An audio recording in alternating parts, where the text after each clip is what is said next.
Matius tidak ada hubungan dan tidak pernah tahu ada gunung Kelut untuk menyatakan tanda akhir zaman. Tidak, saudara. Gunung Kelut itu sudah meletus berulang kali. Enggak akhir zaman. Lebih hebat lagi Gunung Krakatau yang sampai memisahkan antara dua pulau Jawa dan Sumatera. Juga bukan tanda akhir zaman.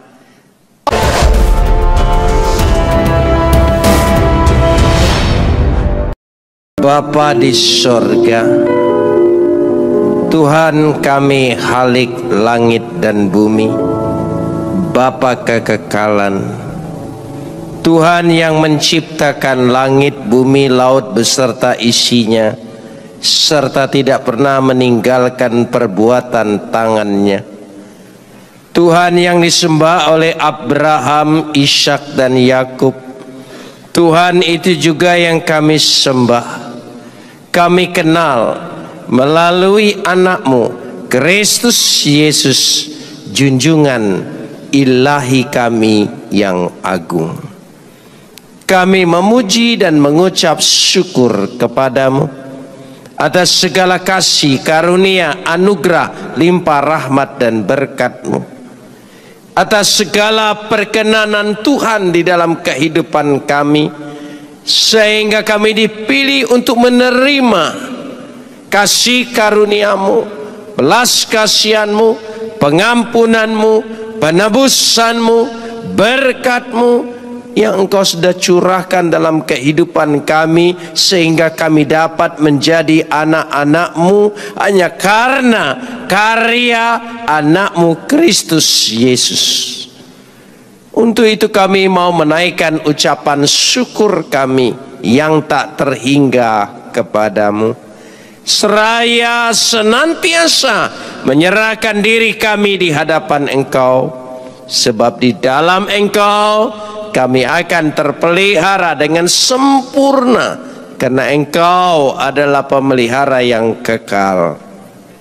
Untuk itu di tengah-tengah ibadah kami, di hadapan hadirat-Mu yang kudus, kami ingin meneduhkan hati kami, menundukkan pikiran kami kepada otoritas kedaulatan firman-Mu, karena firman-Mu itulah yang mengandung segenap kebenaran dan janji-Mu yang akan Kau lakukan, laksanakan, genapi melalui pekerjaan-Mu Roh Kudus itu sendiri di tengah-tengah pewartaan ini, sehingga kami dapat menikmati, mengalami, memiliki semua janji-janji Tuhan itu dalam kehidupan kami. Terima kasih Bapa, dalam nama Yesus kami berdoa. Amin. Silakan duduk.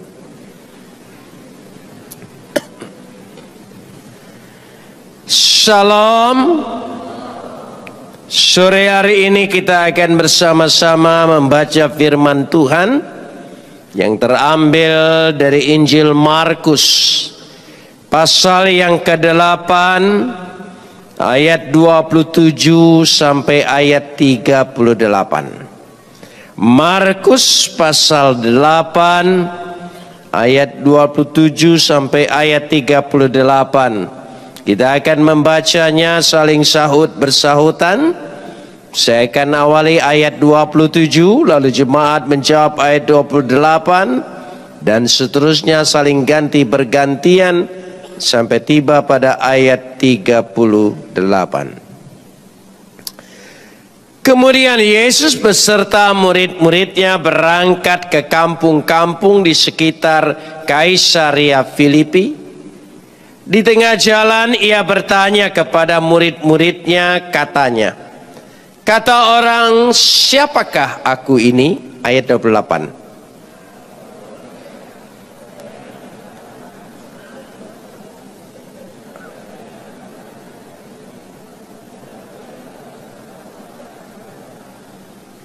Ia bertanya kepada mereka, tetapi apa katamu? Siapakah aku ini? Maka jawab Petrus, engkau adalah Mesias.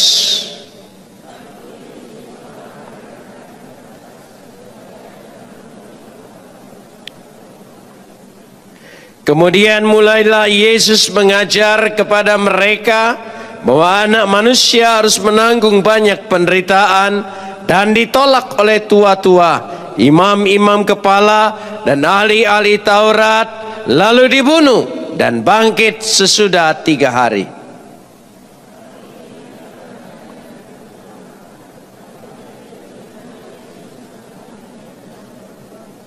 Maka berpalinglah Yesus dan sambil memandang murid-muridnya, ia memarahi Petrus, katanya, "Enyahlah iblis, sebab engkau bukan memikirkan apa yang dipikirkan Tuhan, melainkan apa yang dipikirkan manusia."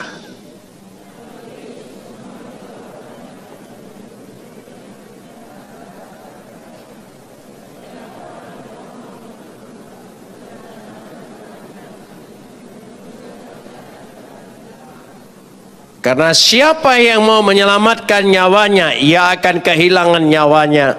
Tapi barang siapa kehilangan nyawanya karena aku dan karena Injil, ia akan menyelamatkan.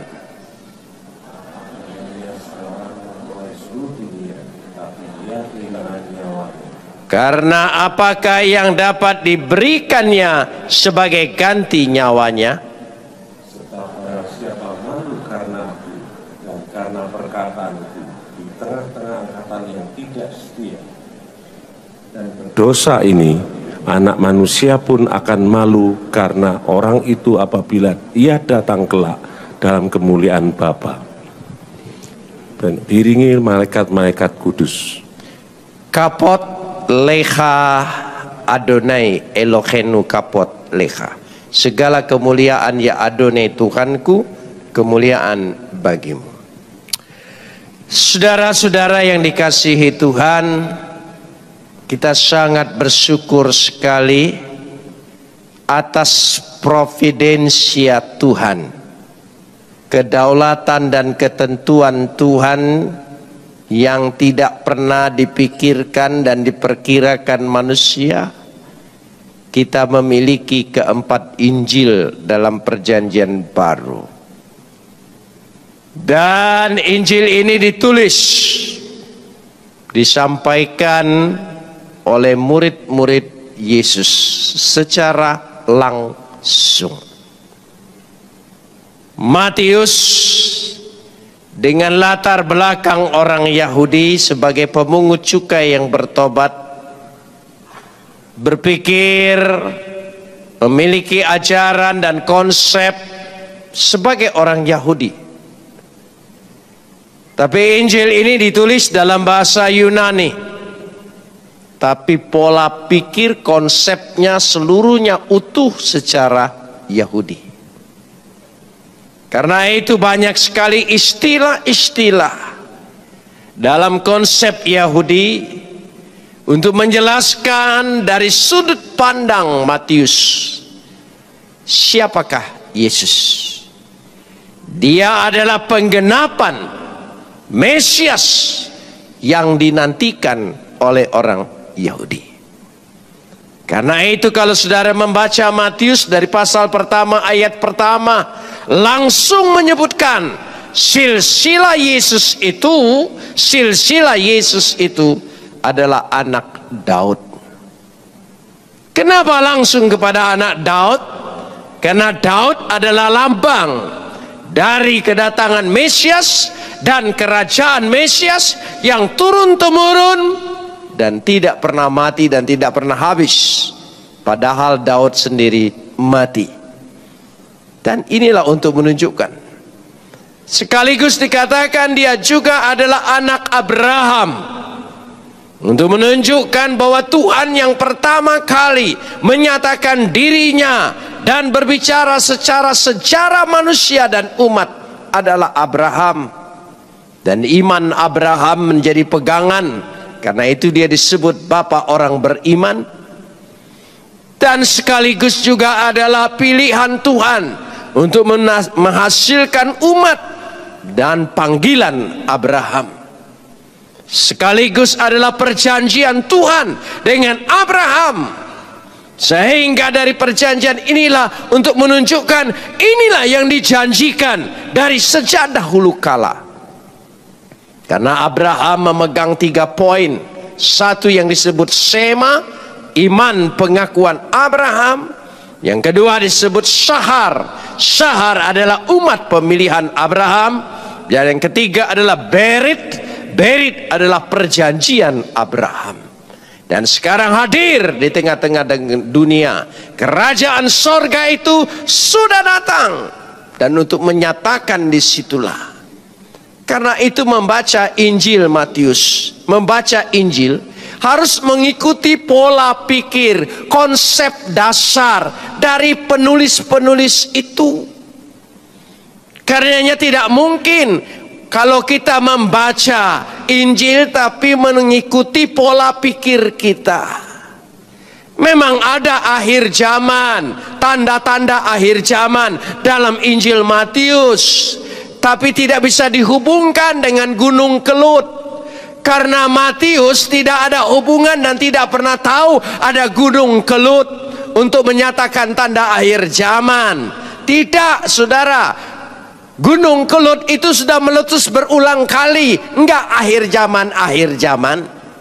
Lebih hebat lagi Gunung Krakatau yang sampai memisahkan antara 2 pulau Jawa dan Sumatera. Juga bukan tanda akhir zaman. Orang Kristen seringkali berbicara akhir zaman disamakan dengan kiamat. Kiamat itu bukan konsep Kristen. Kiamat itu konsep agama lain. Saudara membaca Alkitab, jangan pakai konsep agama orang lain. Kiamat itu tanda hancur lebur, semuanya habis, mati binasa, nanti kamu masuk neraka. Berbicara siksaan neraka, enggak perlu saya diajarin. Dari kecil dalam agama saya yang lama, saya sudah dikasih tahu dan ditakut-takut tentang takdir. Semuanya adalah ketentuan Tuhan dan kehendak Tuhan selalu baik buat kita. Amin, saudara. Disitulah. Karena itu akhir zaman. Bukan tidak ada, memang ada dalam Alkitab, ada, tapi tidak jadi konsep yang harus dijelaskan sebagai ajaran yang konsepnya bukan yang adanya. Saya kasih contoh analoginya supaya mudah. Saudara datang ke sini, saudara lihat di persimpangan di mana-mana, saudara pernah ketemu gelandangan dan pengemis? Gelandangan dan pengemis kan ada, tapi tidak jadi konsep saudara. Tidak pernah saudara berpikir dan mengajar anak-anakmu, jika nanti kamu tidak ada uang, jika nanti kamu kurang makan, kamu harus jadi gelandangan dan jadi pengemis seperti itu. Itu kan tidak pernah saudara ajarkan anak-anak kita seperti itu. Itu tandanya ada, tapi tidak jadi konsep pemikiran. Jadi sekali lagi, tanda-tanda akhir zaman jangan disamakan itu dengan kata kiamat.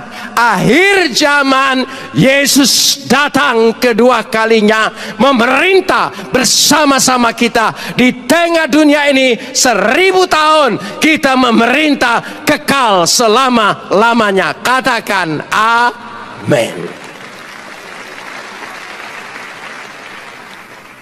Kita seringkali berpikir, biarlah kami susah di dunia, yang penting masuk sorga.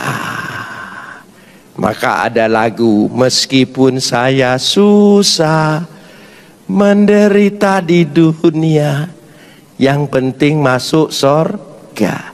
Enggak, pola pikir Yahudi, pola pikir Alkitab tidak.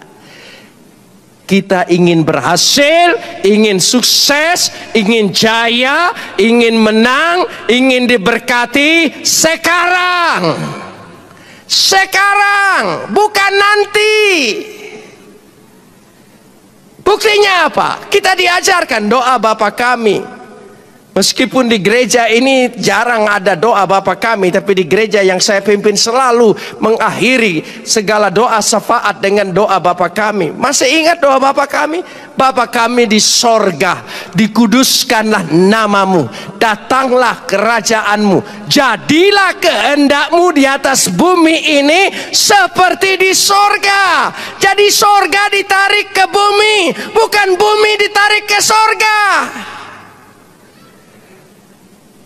Bulan yang lalu saya diundang oleh salah satu universitas yang tentu bukan Kristen untuk menjelaskan mengapa ada radikalisme, terorisme, kenapa ada seperti itu. Saya katakan orang itu terlalu berpikir sorga tapi tidak pernah berpikir hidup di dunia. Karena itu teroris itu rata-rata anak keluarga miskin, anak yang tidak punya harapan di dunia ini, anak yang kurang berpendidikan, makanya dia jadi teroris.